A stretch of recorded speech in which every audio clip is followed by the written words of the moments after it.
चिरं विजेतां भुवि न्यस्तात्मीयभरं वरप्रदगुरो वैराग्यभाग्यो रथो वेदान्तामृतसारमन्तमनघात् श्री श्रीनिवासात् गुरोः श्रीशैलान्वयकौस्तुभस्थितनियं श्रेयोनिधे श्रीनिधेः वन्दे साधुकटाक्षकेळनिलयं श्रीकृष्णसद्देशिकम् श्रीवासरङ्गपरकालमुनित्रयाप्तलक्ष्मात्मरक्षणे चित्तैकागमान्तम् आचार्यभक्तिपरिपूतमनर्घशीलं गोपालदेशिकमुनिं गुरुमाश्रयामः नारायणाख्येतिराजपदाब्जभृङ्गः श्रीवासयोगिगुरुणार्पितभारमीशे भक्त्यादिपूर्णवरदारकृपातजिह्नं श्रीनिवासमुनिवर्यमहं प्रपद्ये श्रीनारायणयोगीन्द्रवरदारकृपाश्रयं रङ्गेशपादमिगतं श्रीनिवासमुनिं भजे श्रीमान् वेङ्कटनाथार्यः कवितार्किककेसरी वेदान्ताचार्यवत्यो मे सन्निधत्तां सदा हृदि यो नित्यमच्युतपदाम्बुजयुग्मरुक्मव्यामोहतस्तरितराणि नायमेने अस्मद्गुरोर्भगवतोऽस्यदेकसिन्धो रामानुजस्य चरणौ चरणं प्रपद्ये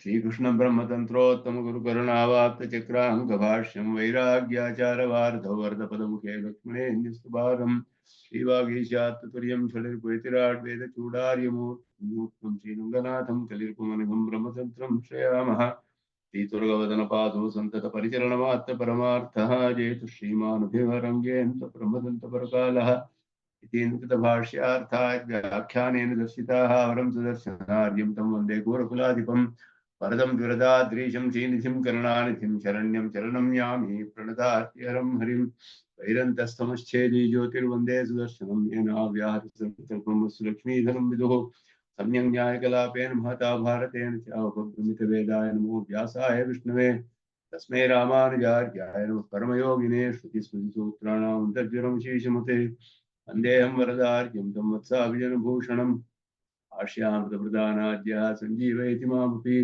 प्रपद्ये प्रणवाकारं भाष्यं रङ्गमिवापरं परस्य ब्रह्मणो यत्र शेषित्वं स्फुटमीक्षते कृत्यन्तेषु श्रुतं भाष्ये मतं जातं मृतं भुजे लक्ष्मीपतिं प्रपद्येऽहं दुष्टं श्रीरङ्गधामनि प्रमाणञ्च प्रमेयञ्च प्रमातारश्च सात्विकाः जयन्तु क्षपितारिष्टं सः सर्वत्र सर्वदा अविसता सुगम्भीरा रामानुजमुनेर्गिरः दर्शयन्तु प्रसादेन सम्भाविलं निलम् श्रीरङ्गेशाज्ञालब्धव्याससंज्ञं सुदर्शनं वाचा विजयेन पुत्रं भाष्यभक्तिरचोदितत् गुरुभ्योऽर्थशब्दैः तत्प्रयुक्तैश्च योजितः सौकर्याय बुभुत्सूनां सङ्कलय्य प्रकाश्यते कृत्स्नं वेत्ति भाष्यार्थं श्रुतां च स्थिते कृतिः आढ्यै काकणिके वैशानोपेक्ष्या भाष्यवित्तमैः भाष्यं चेद्विवृणोत्सेमदीप्तिर्व्याख्यानमाचां तथा गाम्भीर्यादनवस्थितिर्मृतमतिः दूरे जनस्य गिराम् कर्तव्यकथमीश्वरस्यैनं प्रत्यक्षरूपोदृशां तद्भाष्यं स च भाष्यकृते स च हरिः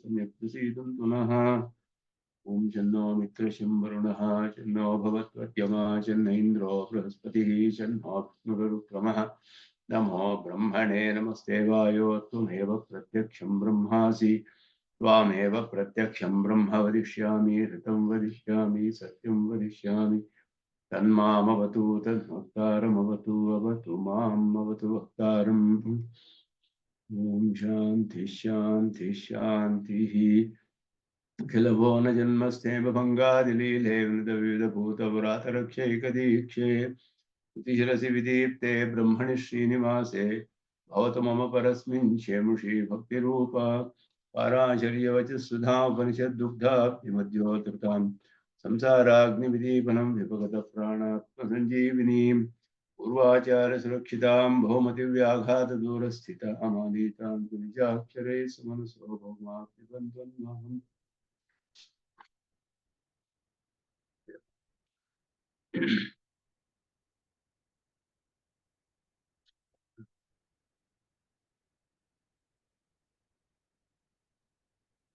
ಹಿತಾಶ್ರಯ ಭಾವಾಧಿಕರಣದಲ್ಲಿ ಕಡೆ ಸೂತ್ರ ಒಂದು ನೋಡ್ಬೇಕಾಗಿತ್ತು.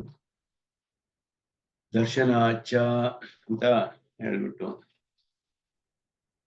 ಇದರಲ್ಲಿ ಉದ್ಗೀತೋಪಾಸನೆಯ ವಿಷಯವನ್ನೇ ಅಲ್ಲಿ ಹೇಳಿದ್ರು.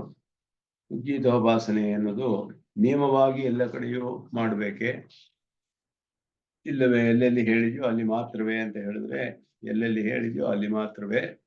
ಅಲ್ಲಿಯೂ ಆ ಕ್ರತುವಿಗೆ ಯಾವ ಫಲವು ಹೇಳಲ್ಪಟ್ಟಿದೆಯೋ ಎಲ್ಲ ಕೃತುಗಳಿಗೂ ಎಲ್ಲಾ ಫಲಕ್ಕೂ ಕೂಡ ಪ್ರತಿಬಂಧಕಗಳು ಇರುತ್ತೆ. ಪ್ರತಿಬಂಧಕಗಳು ಇಲ್ಲ ಅಂದ್ರೆ ತಕ್ಷಣವೇ ಫಲ ಬರುತ್ತೆ. ಪ್ರತಿಬಂಧಕಗಳು ಇದ್ರೆ ವಿಳಂಬವಾಗಿ ಫಲ ಬರುತ್ತೆ. ಆ ಪ್ರತಿಬಂಧಕಗಳನ್ನ ನಾಶ ಮಾಡಿಸ್ಕೊಡ್ಬೇಕು ಅಂತ ಯಾರಿಗೆ ಉದ್ದೇಶವಿದೆಯೋ ಅಂತಹವರು ಉದ್ಗೀತದ ಉಪಾಸನೆಯನ್ನು ಕೂಡ ಕೃತುವಿನಲ್ಲಿ ಮಾಡಬೇಕು. ಆದ್ದರಿಂದ ಅದು ಬೇಕಾದರೆ ಸೇರಿಸ್ಕೊಳ್ಬಹುದು, ಇಲ್ಲ ಕ್ರತುವಿನ ಫಲಕ್ಕೆ ಅದರಿಂದ ಅದು ಮಾಡದೆ ಹೋದ್ರೆ ಕ್ರತುವಿನ ಫಲ ಬಂದೇ ಬರುತ್ತೆ. ಮಾಡದೆ ಹೋದ್ರೂ ಬರುತ್ತೆ, ವಿಳಂಬವಾಗಿ ಬರುತ್ತೆ. ಮಾಡಿದ್ರೆ ಬೇಗ ಬರುತ್ತೆ ಅಂತ ಹೇಳಿ ಅದಕ್ಕೆ ಬೇರೆ ಫಲ ಹೇಳಿದ್ರು ಕೂಡ ಅದು ಕ್ರತುವಿನ ಫಲಕ್ಕಿಂತ ಅದು ಪೃಥಕ್ಕಾದ ಫಲವು ಹೇಳಲ್ಪಟ್ಟಿದೆ. ಇದನ್ನು ಉದ್ಗೀತವನ್ನು ಉಪಾಸನೆ ಮಾಡಬೇಕು ಅಂತ ಹೇಳಿರುವ ಪ್ರಕರಣದಲ್ಲಿ ಅದಾದ ನಂತರವೇ ಫಲವೂ ಹೇಳಲ್ಪಟ್ಟಿದೆ. ಆದ್ದರಿಂದ ಫಲವು ಅದು ಬರೀ ಅರ್ಥವಾದ ಅಂತ ಅಲ್ಲ, ವಿಧಿ ಅನ್ನೋದು ಇಲ್ಲ ಅದಕ್ಕೆ. ಇದನ್ನ ಬೇಕಾದರೆ ಸೇರಿಸ್ಕೊಳ್ಬಹುದು ಅನ್ನೋದು, ಅದನ್ನ ಹೇಳಿ ಅದಕ್ಕೆ ದರ್ಶನಾತ್ ಚ ಅಂತ ಹೇಳಿದ್ರು. ಉದ್ಗೀತವನ್ನ ಒಬ್ಬ ಹೋತೃ ಆದವನು ಋಗ್ವೇದದ ಮಂತ್ರಗಳನ್ನೆಲ್ಲ ಹೇಳುವ, ದೇವತೆಯನ್ನು ಆಹ್ವಾನ ಮಾಡುವುದು ಮೊದಲಾದ ಹೇಳುವ ಹೋತೃ ಅನ್ನುವ ಋತ್ವಿಕ್ಕು ಅವನು ಶಂಸನ ಮಾಡ್ತಾನೆ ಉದ್ಗೀತವನ್ನ. ಮತ್ತೆ ಉದ್ಗಾತ ಅದನ್ನ ಗಾನ ಮಾಡ್ತಾನೆ. ಅದರಲ್ಲಿ ಇದೆರಡು ಕೂಡ ಒಂದೇ ಅನ್ನುವ ಜ್ಞಾನವನ್ನು ಇಟ್ಕೊಂಡು ಇಬ್ಬರು ಹಾಗೆ ಮಾಡಿದ್ರೆ, ಈ ಉದ್ಗಾತ ಮಾಡುವ ಗಾನದಲ್ಲಿ ಏನಾದ್ರು ದೋಷಗಳಿದ್ದರೆ ಆ ಹೋತೃ ಮಾಡುವಂತಹ ಶಂಸನದಿಂದ ಇದರ ಒಂದು ವಿರೋಧವೆಲ್ಲ ಪರಿಹಾರವಾಗುತ್ತೆ. ಇದ್ರಲ್ಲೇನು ತಪ್ಪಿದ್ರು ಅದು ಪರಿಹಾರವಾಗುತ್ತೆ ಅಂತ ಒಂದು ಕಡೆ ಹೇಳಿದೆ. ಅದು ಹೇಳಿರೋದ್ರಿಂದ ಇದನ್ನ ನಿಯಮೇನ ಮಾಡಲೇಬೇಕಲ್ಲ, ಇದನ್ನ ಅಂಗವಾಗುತ್ತಲ್ಲ. ಇದು ಉದ್ಗೀತವು ಹೇಗೆ ಅಂಗವೋ ಹಾಗೆಯೇ ಇದು ಕೂಡ ಅಂಗವಾಗುತ್ತೆ ಅಂತ ಹೇಳಿದ್ರೆ ಹಾಗಲ್ಲ. ಅದಕ್ಕೆ ತತ್ ಸಹಭಾವ ಅಶ್ರುತೇಹೇ ಅಂತ ಹೇಳಿದ್ರು. ಜೊತೆಯಲ್ಲಿ ಹೇಳಿರೋದು ಅದು ಹಾಗೆ ಕಂಡು ಬರೋದಿಲ್ಲ ಅಂತ ಹೇಳಿ ಇದಕ್ಕೆ ಇದುವೇ ಬೇರೆ, ಆದ್ರಿಂದ ಇದರ ಫಲವೇ ಬೇರೆ ಅನ್ನೋದು ಸ್ಪಷ್ಟವಾಗಿ ತಿಳಿಯುತ್ತೆ ಅಂತ ಹೇಳಿ ಅದಕ್ಕೆ ಶ್ರುತಿ ಪ್ರಮಾಣವನ್ನ, ಇನ್ನೊಂದು ಪ್ರಮಾಣವನ್ನು ತಿಳಿಸ್ತಾರೆ. ದರ್ಶಯತಿಚ್ಚ ಶ್ರುತಿ ಉಪಾಸನ ಉಪಾದಾನ ಅನಿಯಮಂ. ಉಪಾಸನೆಯನ್ನು ಮಾಡಲೇಬೇಕೇ ಉದ್ಗೀತದ್ದು. ಉದ್ಗೀತವು ಅಂಗವಾದರೆ ಉದ್ಗೀತವನ್ನು ಆಶ್ರಯಿಸಿರುವ ಉಪಾಸನೆಯು ಅದಕ್ಕೆ ಅಂಗವಾಗುತ್ತೆಯೇ ಅನ್ನೋದು ವಿಚಾರ.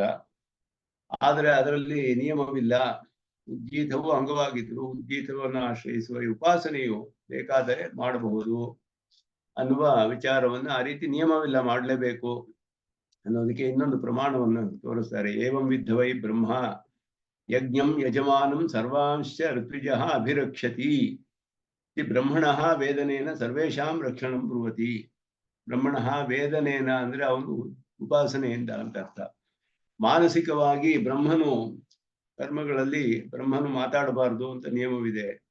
ಯಾಕೆ ಅಂದ್ರೆ ಮನಸ್ಸಿನಲ್ಲಿಯೇ ಧ್ಯಾನ ಮಾಡಿಕೊಂಡು ಬ್ರಹ್ಮ ಅನ್ನುವ ಋತ್ವಿಕ್ಕು ಮನಸ್ಸಿನಲ್ಲಿ ಧ್ಯಾನ ಮಾಡಿಕೊಂಡು ಯಜ್ಞವನ್ನು, ಋತ್ವಿಕಗಳನ್ನು, ಯಜಮಾನನ್ನು ಎಲ್ಲರನ್ನು ರಕ್ಷಣೆ ಮಾಡ್ತಾನೆ. ಯಾವುದಾದ್ರೂ ದೋಷಗಳು ಅದೆಲ್ಲ ಬಂದ್ರೆ ಅದರಿಂದ ಅವರನ್ನ ರಕ್ಷಣೆ ಮಾಡ್ತಾನೆ ಅಂತ ಬ್ರಹ್ಮನ ಕಾರ್ಯವು ಅದು ಹೇಳಲ್ಪಟ್ಟಿದೆ.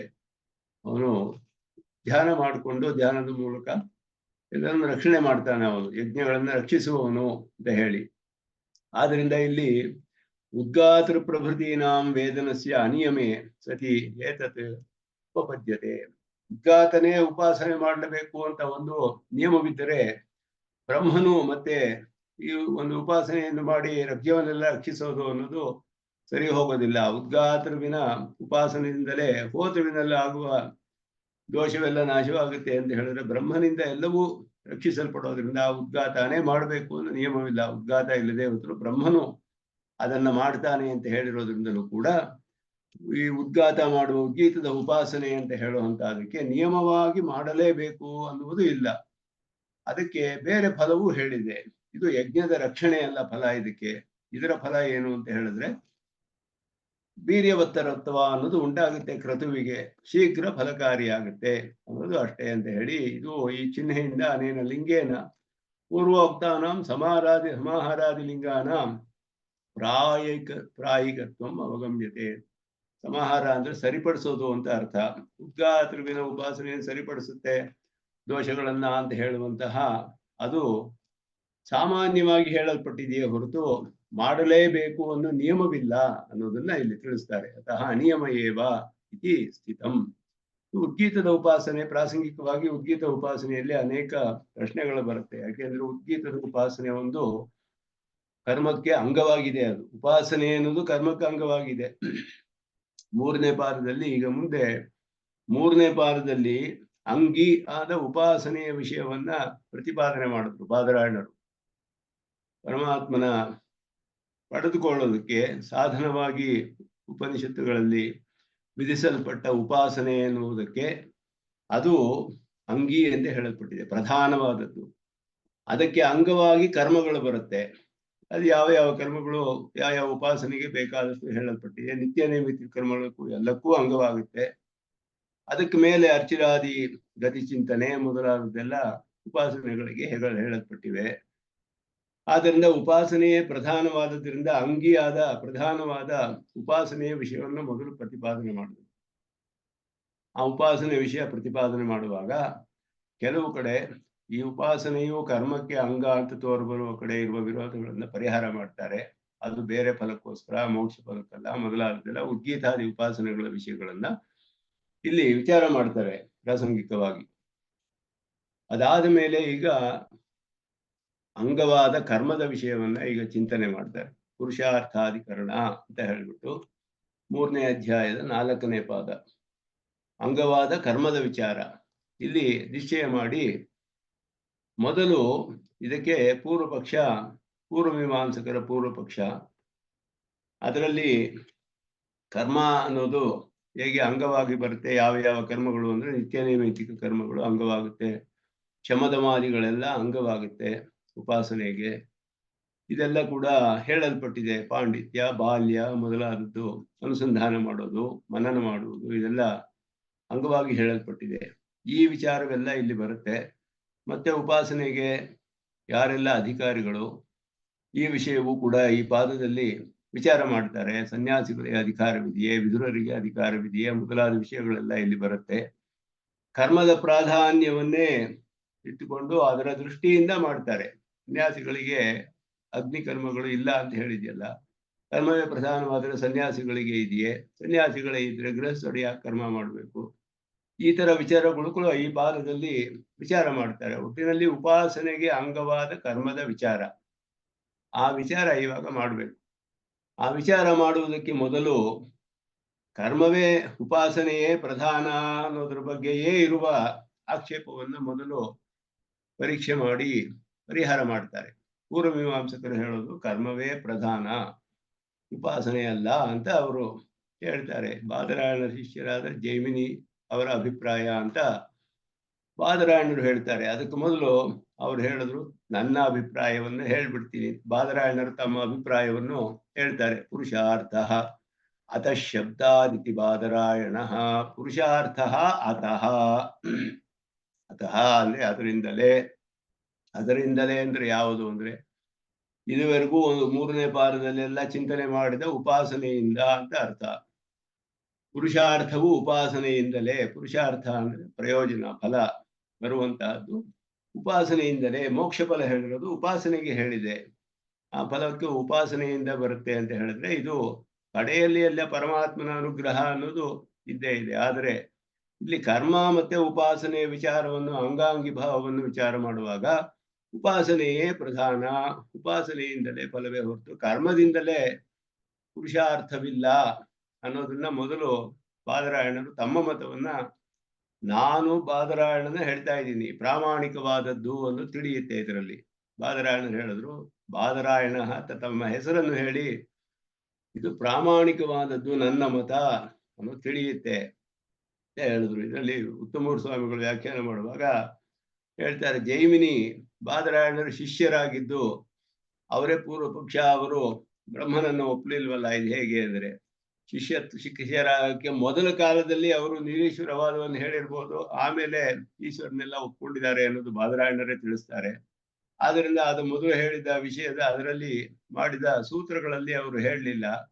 ಆದ್ರಿಂದ ಆ ಸೂತ್ರಗಳನ್ನೇ ಆಧಾರದಲ್ಲಿ ಇಟ್ಕೊಂಡು ಪೂರ್ವಮೀಮಾಂಸಕರಾದ ಶಬರ ಸ್ವಾಮಿಗಳು, ಕುಮಾರಲಿ ಭಟ್ರು, ಪ್ರಭಾಕರು ಮೊದಲಾದವರು ಪೂರ್ವಮೀಮಾಂಸವನ್ನ ಬೆಳೆಸಿ ಶಾಸ್ತ್ರವನ್ನ ನಿರೀಶ್ವರವಾದವನ್ನೇ ಅಲ್ಲಿ ಬ್ರಹ್ಮನನ್ನು ಒಪ್ಕೊಳ್ಳದೆ ಕರ್ಮಕ್ಕೆ ಅತ್ಯಂತ ಪ್ರಾಧಾನ್ಯ ಕೊಟ್ಟು ದೇವತೆಗಳು, ಬ್ರಹ್ಮ ಯಾರನ್ನು ಒಪ್ಕೊಳ್ಳಿಲ್ಲ. ಕರ್ಮವೇ ಪ್ರಧಾನ ಅಂತ ಹೇಳಿದ್ರು. ಹಾಗೆ ನಿರೂಪಣೆ ಮಾಡಿದಾರಲ್ಲ, ಆ ಪಕ್ಷವು ಬಲವಾಗಿಯೇ ಇದೇ ಕರ್ಮದ ಪ್ರಾಧಾನ್ಯ ಕೊಡೋದಕ್ಕೆ ಆ ಪಕ್ಷವನ್ನ ಪೂರ್ವ ಪಕ್ಷ ಮಾಡಿ ಇಲ್ಲಿ ಮೊದಲು ಉಪಾಸನೆಯೇ ಪ್ರಧಾನ, ಕರ್ಮವು ಅಂಗ ಅನ್ನೋದನ್ನ ಇಲ್ಲಿ ಸ್ಥಾಪನೆ ಮಾಡ್ತಾರೆ ಈ ಅಧಿಕರಣದಲ್ಲಿ. ಅತಃ ಅಂತ ಅಷ್ಟ ಮಾತ್ರ ಹೇಳಿದ್ರೆ ಅದರಿಂದಲೇ ಅಂದ್ರೆ ಉಪಾಸನೆಯಿಂದಲೇ ಅಂತ ಅರ್ಥ. ಇದುವರೆಗೂ ವಿಚಾರ ಮಾಡಿದಂತಹ ಉಪಾಸನೆಯಿಂದಲೇ. ಅತಃ ಪುರುಷಾರ್ಥ, ಉಪಾಸನೆಯಿಂದಲೇ ಪುರುಷಾರ್ಥವು ಹೇಗೆ ತಿಳಿಯುತ್ತೆ ಅಂದ್ರೆ ಶಬ್ದಾತ್ ಅಂತ ಹೇಳಿದ್ರು. ಶಬ್ದಾತ್ ಶ್ರುತಿ ಪ್ರಮಾಣದಿಂದಲೇ ತಿಳಿಯುತ್ತೆ. ಇತಿ ಬಾದರಾಯಣ, ಇದು ಬಾದರಾಯಣನಾದ ನಾನು ಹೇಳ್ತಾ ಇದ್ದೀನಿ ಅಂತ ಹೇಳ್ತಾರೆ ಅವರು. ಗುಣೋಪಸಂಹಾರ ಅನುಪಸಂಹಾರ ಅಫಲಾಹ ಅನುಸಂಹಾರ ಫಲಾಹ ವಿದ್ಯೈಕತ್ವ ನಾನಾತ್ವ ಚಿಂತಾ ಕೃತ.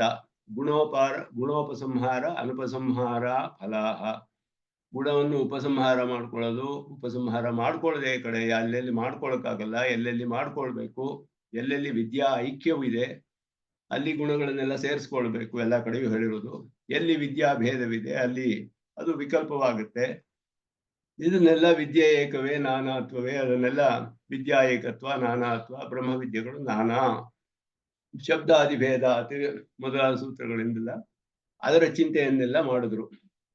ಇದಾನಿ ವಿದ್ಯಾತಃ ಪುರುಷಾರ್ಥ, ವಿದ್ಯಾ ಅಂದ್ರೆ ಉಪಾಸನೆ, ಈಗ ಉಪಾಸನೆಯಿಂದಲೇ ಪುರುಷಾರ್ಥವೇ, ಉತ ವಿದ್ಯಾಂಗಾತ್ ಕರ್ಮಣಃ ಇತಿ ಚಿಂತ್ಯತೆ, ಇಲ್ಲ ವಿದ್ಯೆಗೆ ಅಂಗವಾದ ಕರ್ಮದಿಂದಲೇ ಪುರುಷಾರ್ಥವೇ ಅನ್ನೋದು ಚಿಂತನೆ ಮಾಡ್ತಾರೆ ಇಲ್ಲಿ. ಕಿಂ ಯುಕ್ತಂ ಅಂದ್ರೆ ಯಾವುದು ಯುಕ್ತವಾದ್ದು ಅಂದ್ರೆ ಅತಃ ವಿದ್ಯಾತಃ ಪುರುಷಾರ್ಥ ಇತಿ ಭಗವಾನ್ ಬಾದರಾಯಣೋ ಮನ್ಯತೆ. ಇದು ಸಿದ್ಧಾಂತ ಸೂತ್ರ. ಇದು ಮುಂದೆ ಪೂರ್ವ ಪಕ್ಷ, ಇದಾದ ಮೇಲೆ ಮುಂದೆ 7-8 ಸೂತ್ರಗಳು ಪೂರ್ವ ಪಕ್ಷ ಸೂತ್ರಗಳು ಬರುತ್ತೆ. ಮೊದಲು ಸಿದ್ಧಾಂತವನ್ನು ಹೇಳ್ಬಿಟ್ರು ಸ್ಪಷ್ಟವಾಗಿ, ಇದು ಸಿದ್ಧಾಂತ ಸೂತ್ರ. ಆದ್ದರಿಂದ ಇಲ್ಲಿ ಅತಃ ಅಂದ್ರೆ ಪುರುಷ ವಿದ್ಯೆಯಿಂದಲೇ ಉಪಾಸನೆಯಿಂದಲೇ ಪುರುಷಾರ್ಥ ಅಂತ ಬಾದರಾಯಣರು, ಪೂಜ್ಯರಾದ ಬಾದರಾಯಣರು ಅಭಿಪ್ರಾಯ ಪಡ್ತಾರೆ. ಕುತಃ ಅಂದ್ರೆ ಶಬ್ದಾತ್, ಶಬ್ದ ಶ್ರುತಿಯಿಂದಲೇ ತಿಳಿದು ಬರುತ್ತೆ. ದೃಶ್ಯತೆ ಹಿ ಔಪನಿಷದಃ ಶಬ್ದ ವಿದ್ಯಾತಃ ಪುರುಷಾರ್ಥಂ ಬ್ರುವನ್. ಉಪನಿಷತ್ತಿನ ವಾಕ್ಯಗಳು, ಶಬ್ದಗಳು ಇದು ಪುರುಷಾರ್ಥವನ್ನ ಉಪಾಸನೆಯಿಂದಲೇ ಪುರುಷಾರ್ಥ ಅನ್ನುವಂತಹ ತಿಳಿಸುವಂತಹ ಉಪನಿಷತ್ತಿನ ಶಬ್ದಗಳು, ವಾಕ್ಯಗಳು ತಿಳಿದು ಬರುತ್ತೆ. ಬ್ರಹ್ಮವಿದ ಆಪ್ನೋತಿ ಪರಂ, ಬ್ರಹ್ಮವಿತ್ ಆಪ್ನೋತಿ ಪರಂ, ಬ್ರಹ್ಮವನ್ನು ಉಪಾಸನೆ ಮಾಡಿದವನಿಗೆ ಬ್ರಹ್ಮ ಪ್ರಾಪ್ತಿ. ಬ್ರಹ್ಮವಿತ್ ಅಂದ್ರೆ ವೇದನ ಉಪಾಸನೆಯಲ್ಲಿ ಹೇಳಲ್ಪಟ್ಟಿದೆ. ಯೋ ವೇದ ನಿಹಿತಂ ಗುಹಾಯಾಮ್, ಹೃದಯ ಗುಹೆಯಲ್ಲಿರುವ ಪರಮಾತ್ಮನನ್ನ ಧ್ಯಾನವೇ ಉಪಾಸನೆಯೇ ವೇವಿತ್ ಅನ್ನುವುದಕ್ಕೆ ಅರ್ಥ. ಸತ್ಯಂ ಜ್ಞಾನಂ ಅನಂತಂ ಬ್ರಹ್ಮ ಅನ್ನೋದು ಬ್ರಹ್ಮಶಬ್ದದ ನಿರ್ವಚನ. ಆಪ್ನೋತಿ ಅಂದ್ರೆ ಪರಮೇ ವ್ಯೋಮನ್ಸ್ ಓಷ್ಣುತೆ, ಪರಮಪದವನ್ನು ಹೋಗಿ ಅಲ್ಲಿ ಅನುಭವಿಸ್ತಾನೆ. ಸರ್ವಾನ್ ಕಾಮಾನ್ ಬ್ರಹ್ಮಣ ಸಹ ವಿಪಶ್ಚಿತ, ಬ್ರಹ್ಮನೊಡನೆ ಅವನ ಕಲ್ಯಾಣ ಗುಣಗಳನ್ನೆಲ್ಲ ಅದು ಫಲ ಅವನಿಗೆ. ಈ ರೀತಿ ಅವನಿಗೆ ಬ್ರಹ್ಮ ವಿತ್ ಆಪ್ನೋತಿ ಪರಂಗೆಲ್ಲ ಶ್ರುತಿಯೇ ಅದಕ್ಕೆ ವ್ಯಾಖ್ಯಾನ ಮಾಡಿ ಅದು ಮನ ಉಪಾಸನೆಯಿಂದಲೇ ಮೋಕ್ಷ ಅಂತ ಶ್ರುತಿಯೇ ತಿಳಿಸಿದೆ. ಮತ್ತೆ ವೇದಾಹಮೇತಂ ಪುರುಷಂ ಮಹಾಂತಂ, ಈ ಮಹಾನಾದ ಪುರುಷನನ್ನು ನಾನು ತಿಳಿದಿದ್ದೀನಿ ಅಂತ ವೇದ ಪುರುಷನು ಹೇಳ್ತಾ ಇದ್ದಾನೆ. ಆದಿತ್ಯ ವರ್ಣಂ, ಅವನಿಗೆ ಒಂದು ವರ್ಣವನ್ನು ಹೇಳಿ ದಿವ್ಯಮಂಗಳ ವಿಗ್ರಹವಿದೆ ಅನ್ನೋದನ್ನ ಸ್ಪಷ್ಟವಾಗಿ ಇಲ್ಲಿ ತಿಳಿಸುತ್ತೆ ಶ್ರುತಿ. ವರ್ಣವಿರ್ಬೇಕಾದ್ರೆ ರೂಪವಿರ್ಬೇಕು, ರೂಪವಿರುವ ಪದಾರ್ಥಗಳಿಗೆ ವರ್ಣ ಇರೋದಕ್ಕೆ ಸಾಧ್ಯ. ಆದ್ದರಿಂದ ಆದಿತ್ಯ ವರ್ಣಂ ಅನ್ನೋದು ದಿವ್ಯಮಂಗಳ ವಿಗ್ರಹವಿದೆ ಅನ್ನೋದನ್ನು ತಿಳಿಸುತ್ತೆ. ತಮಸಃ ಪರಸ್ತಾದ್, ತಮಸಃ ಅನ್ನೋದು ತ್ರಿಗುಣಾತ್ಮಕವಾದ ಪ್ರಕೃತಿ ಮಂಡಲಕ್ಕೆ ಉಪಲಕ್ಷಣ. ತಮಸ್ಸು ಅಂದ್ರೆ ಸತ್ವರಜಸ್ ತಮಸ್ಸುಗಳನ್ನುಳ್ಳ ಈ ಪ್ರಕೃತಿ ಮಂಡಲಕ್ಕಿಂತ ಆಚೆ ಇರುವಂತಹ ಪರಮಪದದಲ್ಲಿ ಇರುವವನು. ಅವನನ್ನ ತಮ್ ಏವಂ ವಿದ್ವಾನ್, ಈ ರೀತಿಯಾಗಿ ಉಪಾಸನೆ ಮಾಡಿಯೇ ಅಮೃತೈಹ ಭವತಿ, ಅಮೃತತ್ವವನ್ನು ಪಡಿತಾನೆ. ಅವನಿಗೆ ಇಲ್ಲಿಯೇ ಅಮೃತತ್ವ ಬರುತ್ತೆ ಅಂದ್ರೆ ಉಪಾಸನೆ ಆರಂಭಿಸೋ ಕಾಲದಲ್ಲಿ ಅಮೃತತ್ವ ಅನ್ನೋದು ಹೇಳಿರೋದು. ಕಡೆಯಲ್ಲಿ ಅವನಿಗೆ ಪರಮಪದ ಪ್ರಾಪ್ತಿ ಆಗುತ್ತೆ. ಇಲ್ಲಿ ಅವನಿಗೆ ಉತ್ತರ ಪೂರ್ವಾಗಗಳ ಅಶ್ಲೇಷ ವಿನಾಶವೆಲ್ಲ ಹೇಳಿರೋದಕ್ಕೆ ಅಮೃತತ್ವ ಅಂತ ಹೇಳಲ್ಪಟ್ಟಿದೆ. ಅದು ಅವನಿಗೆ ಉಂಟಾಗುತ್ತೆ ಇಲ್ಲಿಯೇ. ಇದಕ್ಕೆ ನಾಣ್ಯ ಪಂತಹ ವಿದ್ಯತೆ ಅಯನಾಯ, ಬೇರೆ ಮಾರ್ಗವಿಲ್ಲ ಅವನು ಪಡೆಯೋದಕ್ಕೆ. ಉಪಾಸನೆಯಿಂದಲೇ ಪುರುಷಾರ್ಥ ಶ್ರುತಿಯು ಸ್ಪಷ್ಟವಾಗಿ ತಿಳಿಸ್ತಿದೆ. ಯಥಾ ನದ್ಯಃ ಸ್ಯಂದಮಾನಾಃ ಸಮುದ್ರೇ ಅಸ್ತಂ ಗಚ್ಚಂತಿ ನಾಮರೂಪೇ ವಿಹಾಯ ತಥಾ ವಿದ್ವಾನ್ ನಾಮರೂಪಾದ್ ವಿಮುಕ್ತಃ ಪರಾತ್ ಪರಂ ಪುರುಷಮುಪೈತಿ ದಿವ್ಯಂ ಇತ್ಯಾದಿ. ಕೆಲವು ಮಾತ್ರ ಹೇಳಿದ್ರು ಪರಮಾತ್ಮನಿಗೆ ದಿವ್ಯಮಗಳ ವಿಗ್ರಹವಿದೆ, ಅವನ ಉಪಾಸನೆ ಬಿಟ್ಟು ಬೇರೆ ಮಾರ್ಗವಿಲ್ಲ, ಉಪಾಸನೆಯಿಂದಲೇ ಅವನಿಗೆ ಅವನನ್ನು ಪಡೆದುಕೊಳ್ಬಹುದು. ಇವಾಗ ಉಪಾಸನೆ ಮಾಡಿ ಪಡೆದುಕೊಂಡಾಗ ಫಲದಲ್ಲಿ ಏನಾಗುತ್ತೆ ಅಂತ ಹೇಳಿದ್ರೆ, ಇಲ್ಲಿರುವಂತಹ ಈ ನಾಮರೂಪ ಎಲ್ಲ ಇರೋದಿಲ್ಲ. ಅವನಿಗೆ ನಾಮರೂಪವನ್ನೆಲ್ಲ ಬಿಟ್ಟು ತನ್ನ ಸ್ವಾಭಾವಿಕವಾದ ಸ್ಥಿತಿಯಲ್ಲಿ ಪರಮಾತ್ಮನನ್ನು ಹೋಗಿ ಸೇರ್ತಾನೆ. ನದಿಗಳು ಹೇಗೆ, ಇದು ಗಂಗಾ ನದಿ ಯಮುನಾ ನದಿ ಅಂತ ಯಾವುದು ತಿಳಿಯೋಕ್ಕಾಗದೆ ಇರೋ ಹಾಗೆ ಅದು ಸಮುದ್ರವನ್ನು ಸೇರಿ ಸಮುದ್ರದೊಡನೆ ಒಂದಾಗಿರೋ ಹಾಗಿರುತ್ತೋ, ಬೇರೆ ಇಲ್ಲ ಬೇರೆ ಅಂತ ಹೇಳಕ್ಕಾಗದೆ ಇರೋ ಹಾಗಿರುತ್ತೆ. ಅಲ್ಲಿ ಸಮುದ್ರದಲ್ಲಿ ಇದು ಗಂಗಾ ನದಿ, ಇದು ಯಮುನಾ ನದಿ ಅಂತ ಹೇಳಕ್ಕಾಗಲ್ಲ. ಆದ್ರೆ ಆಯಾ ತೀರ್ಥಗಳೆಲ್ಲ ಬೇರೆ ಬೇರೆಯಾಗೇ ಇರುತ್ತೆ, ಅಲ್ಲಿ ಸ್ವರೂಪ ನಾಶವಾಗೋದಿಲ್ಲ. ಆ ರೀತಿ ವಿದ್ವಾನ್ ನಾಮರೂಪಾತ್ ವಿಮುಕ್ತ, ನಾಮರೂಪಗಳಿಂದ ಮುಕ್ತಿಯನ್ನು ಹೊಂದಿ ಕರ್ಮಬಂಧನವನ್ನು ಬಿಡಿಸಿಕೊಂಡು ಪರಾತ್ ಪರಂ ಪುರುಷಂ, ಪರಾತ್ ಪರನಾದ ಆ ಪುರುಷನನ್ನು ಉಪಯೇತಿ, ಹತ್ರ ಹೋಗಿ ಸೇರ್ತಾನೆ. ಉಪೈತಿ ದಿವ್ಯಂ, ಆ ದಿವ್ಯನಾದ ಪುರುಷನನ್ನು ಹೋಗಿ ಸೇರ್ತಾನೆ, ಅಪ್ರಾಕೃತನಾದ ಪರಮಾತ್ಮನನ್ನು ಹೋಗಿ ಸೇರ್ತಾನೆ ಅಂತ. ಇದು ಈ ಶಬ್ದಗಳೆಲ್ಲ ಏನ್ ಹೇಳುತ್ತೆ ಅಂದ್ರೆ, ಉಪಾಸನೆಯಿಂದಲೇ ಪುರುಷಾರ್ಥ, ಕರ್ಮದಿಂದ ಅಲ್ಲ. ಆದ್ದರಿಂದ ಕರ್ಮವು ಏನಿದ್ರು ಉಪಾಸನೆಗೆ ಅಂಗ ಅನ್ನೋದು ಸ್ಪಷ್ಟವಾಗಿ ಈ ಸೂತ್ರದಲ್ಲಿ ಮೊದಲಿಗೆ ನಿರೂಪಣೆ ಮಾಡ್ಬಿಟ್ಟು, ಆದ್ದರಿಂದ ಇಲ್ಲಿ ಅಂಗಚಿಂತನೆ ಅನ್ನೋದು ಪ್ರಧಾನವಾಗುತ್ತೆ. ಇದಕ್ಕೆ ಬೇಕಾದಷ್ಟು ಪೂರ್ವ ಪಕ್ಷಗಳು ಬರುತ್ತೆ. ಕೆಲವು ಪೂರ್ವ ಪಕ್ಷಗಳಲ್ಲಿ ಇವರು ಜೈಮಿನಿ ಹೇಳಿದ್ರು ಕರ್ಮವೇ ಪ್ರಧಾನ, ಅದರಿಂದಲೇ ಪುರುಷಾರ್ಥ ಅಂತ ಹೇಳ್ತಾರೆ. ಕೆಲವರು ವಿದ್ಯೆಯು ಕರ್ಮವು ಸಮಸಮುಚ್ಚಯವಾದ ಅಂತ, ಎರಡು ಸೇರಿ ಜೊತೆಯಲ್ಲಿ ಅವನಿಗೆ ವಿದ್ಯಾಂಚ ಅವಿದ್ಯಾಂಚ ಎಸ್ತದ್ವೇದ ಉಭಯಂ ಸಹ ಅಂತ ಈಶಾವಾಸ್ಯ ಉಪನಿಷತ್ತಿನ ಒಂದು ವಾಕ್ಯವಿದೆ, ಮಂತ್ರ. ಎರಡನ್ನು ಸೇರಿ ಪಡೆದು ಸಿದ್ಧಾರ್ಥಿ ತಿಳಿದನೋ, ವಿದ್ಯಾಂಚ ಅವಿದ್ಯಾಂಚ ಎಸ್ತದ್ವೇದ ಉಭಯಂ ಸಹ. ವಿದ್ಯೆಯು ಕರ್ಮವು ಸಮಸಮುಚ್ಚಯವಾದ, ಸಮಸಮವಾಗಿ ಉಪಾಯ ಅಂತ ಹೇಳೋರು ಒಂದು ವಾದವೂ ಇದೆ. ಅದೇ ರೀತಿಯಲ್ಲಿ ಹೇಗೆ ಕರ್ಮಯೋಗ, ಕರ್ಮವೇ ಬಲ ಅಂತ ಹೇಳೋದು, ಕರ್ಮಯೋಗ ಆತ್ಮಜ್ಞಾನ ಗರ್ಭಿತವಾಗಿದೆ. ಕರ್ಮಯೋಗದಿಂದಲೇ ಆತ್ಮಾವಲೋಕನ ಸಾಧ್ಯ. ಅಲ್ಲಿ ಕರ್ಮಯೋಗ ಪ್ರಧಾನ, ಆತ್ಮಜ್ಞಾನ ಅದರಲ್ಲಿ ಗರ್ಭಿತವಾಗಿದೆ. ಆತ್ಮಾವಲೋಕನ ಫಲ ಬರುತ್ತೆ. ಅಲ್ಲಿ ಆತ್ಮಜ್ಞಾನ ಅನ್ನೋದು ಗರ್ಭಿತವಾಗಿರೋದ್ರಿಂದ ಅಲ್ಲಿಯೂ ಕರ್ಮಕ್ಕೆ ಪ್ರಾಧಾನ್ಯ ತಿಳಿಯುತ್ತೆ. ಈ ರೀತಿಯೆಲ್ಲ ಹೇಳುವಂತಹ ಕೆಲವು ಬೇಕಾದಷ್ಟು ವಾದಗಳೆಲ್ಲ ಇದೆ. ತಾರ್ಕಿಕರು ಮೊದಲಾದವರು ಕೆಲವರು ಹೇಳೋದು ಎಲ್ಲ ಈಶ್ವರನ ಅವನಿಗೆ ಅವನ ಪ್ರಪತ್ತಿ ಮಾಡೋದು, ಶರಣಾಗತಿ ಮಾಡಿ ಎಲ್ಲ ಮಾಡೋದು ಚಿತ್ತಶುದ್ಧಿಗಾಗಿ. ಆದ್ದರಿಂದ ಇಲ್ಲಿ ಕೈವಲ್ಯ ಮೋಕ್ಷವೇ ಹೇಳ್ತಾರೆ ಅವರೆಲ್ಲ. ಈ ಮೊದಲಾಗಿ ಧ್ಯಾನ, ಕರ್ಮ ಧ್ಯಾನ ಸಮುಚ್ಚಯವಾದವನ್ನು ಹೇಳಿದ್ರು ತಾರ್ಕಿಕರು ಮೊದಲಾದವರು. ಅದರಲ್ಲಿಯೂ ಕೆಲವರು ಉದಯನಾಚಾರ್ಯರು ಮೊದಲಾದವರು ಧ್ಯಾನವೇ ಪ್ರಧಾನ, ಉಪಾಸನೆಯೇ ಪ್ರಧಾನ ಅಂತಾನು ಹೇಳಿದ್ರು ನೈಯಾಯಿಕರಲ್ಲಿ. ಈ ರೀತಿ ಬೇರೆ ಬೇರೆ ಪಕ್ಷಗಳು ಈ ವಿಷಯದಲ್ಲಿ ಕಂಡು ಬರುತ್ತೆ. ಅದರಲ್ಲಿ ಮುಖ್ಯವಾದ ಪಕ್ಷ ಪೂರ್ವಮೀಮಾಂಸಕರದು ಪೂರ್ವ ಪಕ್ಷಿ ಪ್ರತ್ಯವತಿಷ್ಠತೆ. ಇನ್ನು ಮುಂದೆ ಅನೇಕ ಸೂತ್ರಗಳು ಪೂರ್ವ ಪಕ್ಷ ಸೂತ್ರಗಳು, ಆಮೇಲೆ ಬಾದರಾಯಣರು ಒಂದೊಂದು ಸೂತ್ರಕ್ಕೂ ಒಂದೊಂದು ಸೂತ್ರದಲ್ಲಿ ಉತ್ತರ ಕೊಡ್ತಾರೆ. ಸಿದ್ಧಾಂತ ಆರಂಭಿಸಿದ್ದೇವೆ. ಮತ್ತೆ ಮೊದಲು ಸಿದ್ಧಾಂತವನ್ನು ಸ್ಪಷ್ಟ ಮಾಡಿಬಿಟ್ರು. ಪುರುಷಾರ್ಥವು ಉಪಾಸನೆಯಿಂದಲೇ, ಕರ್ಮದಿಂದ ಅಲ್ಲ. ಕರ್ಮವು ಉಪಾಸನೆಗೆ ಅಂಗ ಅನ್ನೋದನ್ನ ಸ್ಪಷ್ಟ ಮಾಡಿದ್ರು. ಈಗ ಜೈಮಿನಿಯ ಅಭಿಪ್ರಾಯವನ್ನ ಹೇಳ್ತಾರೆ. ಶೇಷತ್ವಾತ್ ಪುರುಷಾರ್ಥವಾದ ಯಥಾ ಅನ್ಯೇಷು ಇತಿ ಜೈಮಿನಿ. ಶೇಷತ್ವಾತ್ ಪುರುಷಾರ್ಥವಾದ ಯಥಾ ಅನ್ಯೇಷು ಇತಿ ಜೈಮಿನಿ. ಶೇಷವಾದ್ದರಿಂದ ಇದು ಅರ್ಥವಾದವಾಗ್ಬಿಡುತ್ತೆ. ಜ್ಞಾನ ಅಂತ ಹೇಳೋದು ಕರ್ಮಕ್ಕೆ ಶೇಷಭೂತವಾಗಿದೆ. ಆದ್ದರಿಂದ ಇದರಲ್ಲಿ ಜ್ಞಾನದಿಂದಲೇ ಫಲ ಅಂತ ಹೇಳಿರೋದು, ಉಪಾಸನೆಯಿಂದ ಹೇಳಿರುವ ಫಲವು ಅರ್ಥವಾದ ಅಂತ ಹೇಳಿದ್ರು. ಪ್ರಶಂಸಾ ವಾಕ್ಯ, ಅದಕ್ಕೆ ಒಂದು ಪ್ರಾಶಸ್ತ್ಯವನ್ನು ಹೇಳುತ್ತೆ. ಇದರಿಂದ ಇದು ಜ್ಞಾನದಿಂದ ಮಾಡಿದ್ರೆ ಇಷ್ಟು ಬಹಳ ಮಹತ್ತಾದದ್ದು, ಜ್ಞಾನವನ್ನು ತಿಳ್ಕೊಂಡು ಮಾಡಬೇಕು, ಇದೆಲ್ಲ ಪ್ರಶಂಸೆಯನ್ನು ಹೇಳೋ ಹಾಗೆ. ಅನೇಕ ಕಡೆ ಹಾಗೆ ಪ್ರಶಂಸೆಯನ್ನ ನೋಡ್ಬೋದು ನಾವು. ಶರಣಾಗತಿ ಮಾಡುವಾಗ ಶರಣಾಗತಿ ಪಂಚಾಂಗ ಸಹಿತವಾಗಿರ್ಬೇಕು ಅಂತ ಹೇಳ್ತಾರೆ. ಕೆಲವು ಕಡೆ ಮಹಾವಿಶ್ವಾಸವೇ ಶರಣಾಗತಿ, ಅದುವೇ ಪ್ರಪತ್ತಿ ಅಂತ ಹೇಳ್ಬಿಟ್ರೆ ಏನರ್ಥ ಅಂದ್ರೆ ಮಹಾವಿಶ್ವಾಸದಿಂದಲೇ ಮೋಕ್ಷ ಬರಲ್ಲ. ಮಹಾವಿಶ್ವಾಸ ಅದಕ್ಕೆ ತುಂಬಾ ಮುಖ್ಯವಾದದ್ದು. ಮಹಾವಿಶ್ವಾಸದೊಡನೆ ಆತ್ಮನಿಕ್ಷೇಪ ಮಾಡ್ಬೇಕು. ಆತ್ಮನಿಕ್ಷೇಪವಾದುವೇ ಪ್ರಧಾನ, ಅದುವೇ ಅಂಗಿ. ಇದೆಲ್ಲ ಅಂಗಗಳು. ಅಂಗವನ್ನೇ ಪ್ರಪತ್ತಿ ಅಂತ ಹೇಳಿದ್ರೆ ಯಾಕೆ ಅಂದ್ರೆ ಅದು ಅಷ್ಟು ಮುಖ್ಯವಾದದ್ದು ಅಂತ ತಿಳಿಸೋದಕ್ಕೆ ಹಾಗೆ ಹೇಳಿದೆ. ಅದರ ಪ್ರಶಂಸೆ, ಅರ್ಥವಾದ. ಮಹಾವಿಶ್ವಾಸವೇ ಪ್ರಪತ್ತಿ ಅನ್ನೋದು ಅರ್ಥವಾದ.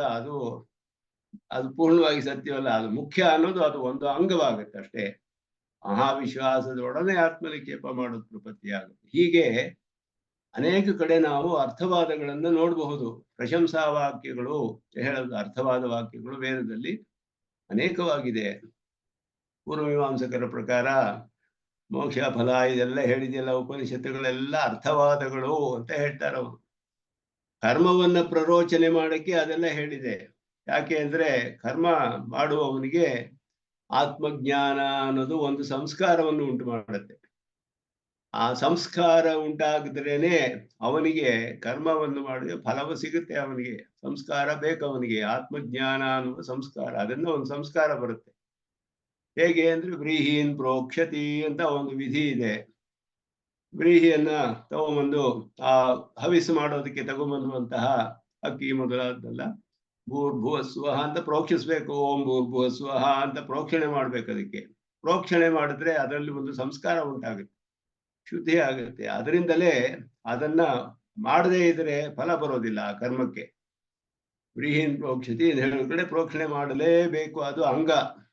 ಅದು ಈ ವ್ರೀಹಿ ಪ್ರೋಕ್ಷಣವನ್ನ ಕೆಲವು ಕಡೆ ಸ್ತೋತ್ರ ಮಾಡಿದ್ರೆ ಅದು ಪ್ರಶಂಸಾ ವಾಕ್ಯವಾಗುತ್ತೆ ಅಷ್ಟೇ. ಆದ್ರೆ ಅದೇ ರೀತಿಯಲ್ಲಿ ಅವನು ಪರ್ಣಮಯಿ ಜುಹೂರ್ಭವತಿ ಅಂತ ಇದೆ.